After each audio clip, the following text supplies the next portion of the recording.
the stitches. Fashion history is such a fascinating topic, and I've recently become really obsessed with the history of Harajuku and other related J-fashion niches. Today we're largely going to be talking about fairy kei, Decora, and other related pastel fashion styles. In our last in-depth history video, we talked about Lolita fashion, and I noted that there was sort of a break between the hyper-feminine, soft Lolita fashion of the late 90s and what would eventually become Decora. It's in this era that a new branch of colorful fashion started to form, and that is the branch that we're going to be talking about today. Our story today starts in 1995 with the creation of 6% Doki Doki by Sebastian Masuda, and this brand starts calling their style sensational kawaii. Today, 6% Doki Doki is largely associated with Decora, and to be honest, in the 20 or so years that they've been open, I guess it's been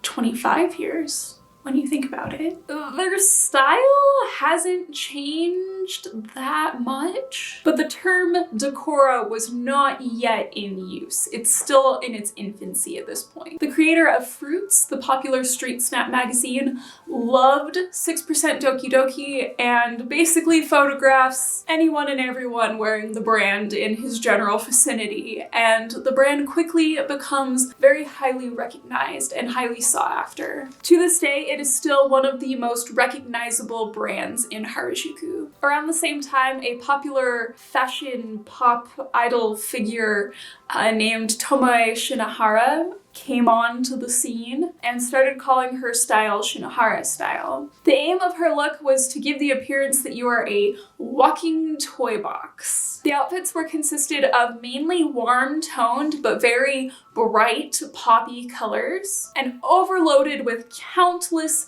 accessories, most of which were from the dollar store and places like Claire's. Even literal children's toys from the dollar store are rigged into jewelry. As Shinohara herself becomes less of an icon towards the end of the decade, the style becomes renamed Decora. Decora remains popular for a number of years, but like anything that gets very popular very quickly, people eventually get tired of it, they get bored, and they move on to other things, so the style was forced to evolve. By the time we reached the early 2000s, overloading outfits with cheap dollar store accessories falls out of favor, and instead, in order to get a super busy look, several layers of clothing is used instead. The bright, warm-toned pop colors eventually become cool-toned pastels, and a new, recognizable style emerges that is called fairy decora. I wasn't able to quite figure out for sure when fairy decora becomes fairy kei. I think it's possible these two styles did coexist by each other for a while with just having minor distinctions between each other, but eventually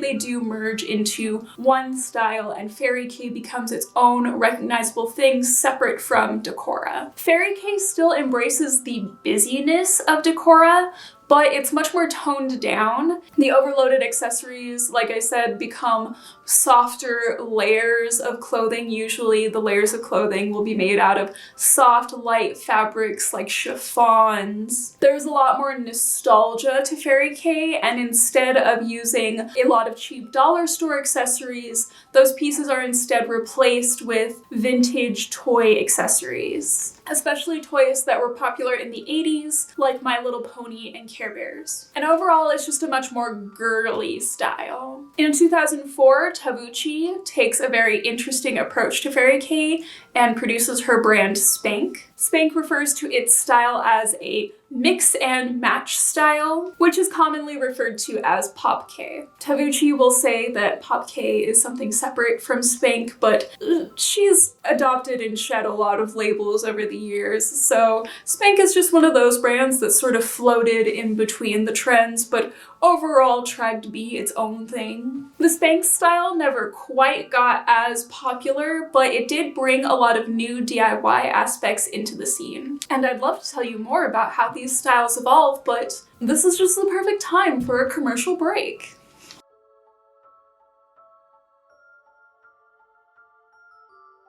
So Decora, Fairy K, and Pop K all sort of mingle and coexist for several years. They sort of wane in and out of popularity. They'll have a big boost for a few years, and then it'll kind of go into remission for a few years, and then a new pop idol will release an album, and then it'll become more popular again for a few years. And this continues until the 2010s, when we get some more major branching happening. Major Pastel J fashion branches again into two major styles that I'm going to lovingly refer to as the yumekawaii branch and the neo-romantic branch. Neo-romantic is not my term for it. It seems that it was the accepted term for quite a while, but I haven't heard anybody refer to it as that in quite some time, so I don't know if that's still the norm or not. But let's start with yumekawaii. The term yumekawaii is termed by the pop idol Amo in her magazine Amo Scream. In Japan, I guess it's not really considered its own fashion style, but I think that's kind of debatable. Here in the West, it seems that yumekawaii is absolutely its own thing. Yumekawaii takes the popular, standard, basic pastel fashion that you normally see in Harajuku from brands like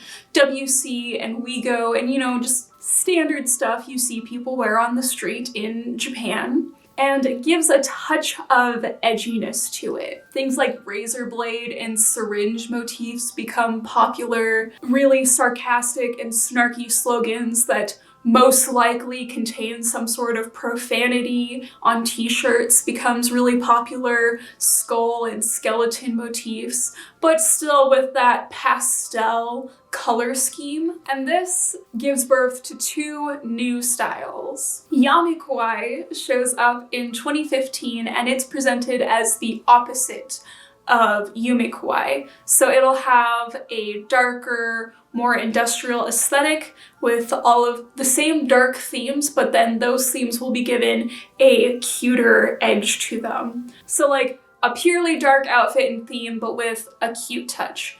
It's really easy to mistake these styles for each other. They have like really specific differences between them. It's easier to think of yumekawaii as like a counterpart to yumekawaii, kind of like Oji and Kadona is a counterpart to Lolita fashion. And then a more recognizable fashion under the yumekawaii umbrella is menhera. The term menhera comes from Menhera-chan, and I guess there's some sketchy things with that whole situation, but I haven't really thoroughly researched that, so I'm not gonna touch it. I'm just gonna say that that is a thing that exists. The style menhera has carried a lot of controversy with it over the past few years that it's existed. It largely comes from a movement of vent art and a movement towards gaining acceptance towards mental health issues, because I don't know if you've noticed, but mental health is kind of a real big issue in Japan. They have a real scary suicide rate, so there's a lot of vent art coming out of that particular country. There are a lot of bad things to be said about menhera, but there are also a lot of good things to be said about menhera. There's a particularly interesting documentary that I've seen about it that I'll link down below,